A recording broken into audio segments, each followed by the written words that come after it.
The requirements for this grade are very similar to that of Grade 3. As in Grade 3, the given opening may start on any beat of the bar, and as before, the rules for writing a good rhythm are the same. For example, use some repetition, but obviously don't repeat everything. In the example you see here, the third bar is exactly the same as the first bar.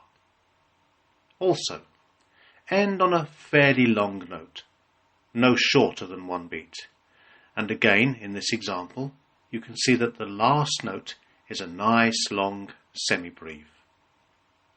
The only new thing to deal with in this grade are some of the more complicated time signatures, the use of duplets and double dotted notes, as has been explained in previous videos. It might be wise at this point to bear in mind to keep it simple. Often, something that looks very fancy on paper can be confusing to the ear. It can be more tempting at this level to overcomplicate your rhythms because now you are learning all about complicated time signatures and duplets and triplets and double dotted notes. But just keep it simple. For example, this rhythm sounds better than this one. Generally, try to stick to the type of patterns given in the given opening, plus a few simpler, longer notes. Notice also, at this grade, there is an optional question in the exams.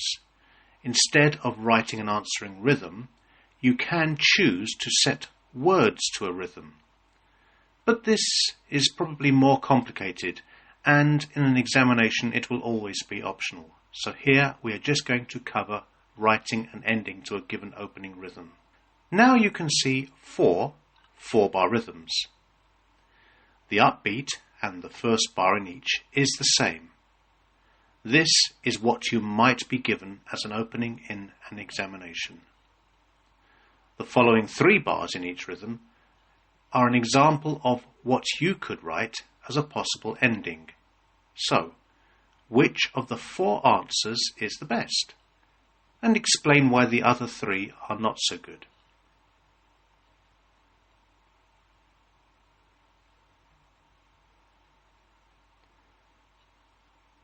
The best answer is the third one. In the first, there are too many beats in the last bar. Remember that if a piece starts with an upbeat, you need to take 1 beat off the last bar. The second example is just too complicated. Try to clap it and you will see what I mean. And finally, the fourth example is not grouped correctly. The time signature is 6/4 time, and in 6/4 the beats are dotted minims, and so the notes should be grouped 3 crotchets at a time. The last note in this example should be a dotted crotchet tied to a minim, 3 tied to 2, so that we stick to dotted minim beats, even though it adds up to exactly the same as what is written here.